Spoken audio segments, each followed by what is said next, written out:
അസ്സലാമു വറഹ്മത്തുള്ള. അൽഹംദുലില്ലാ. നിസ്കരിക്കാൻ മടി തോന്നാറുണ്ടോ?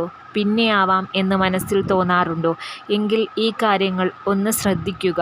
1. ബാങ്ക് വിളിച്ചാൽ ഉടൻ ഉളു എടുക്കുക. പിന്നെയുള്ള ശൈത്താൻ്റെ കെണിയാണ്, അതിൽ വീഴാതിരിക്കുക. 2. ഓർക്കുക, ഖബറിൽ നമുക്ക് കൂട്ടിനായി ഉണ്ടാകുന്നത് ഈ നിസ്കാരം മാത്രമാണ്. അത് മുടക്കിയാൽ അവിടെ നാം ഒറ്റപ്പെടും. നമ്മെ സഹായിക്കാൻ ആരുമുണ്ടാകില്ല. 3. നിസ്കാരം ഉപേക്ഷിച്ചാൽ ഈമാൻ കിട്ടാതെ മരിക്കേണ്ടി വരും. നരകം ഉറപ്പാണ്. 4.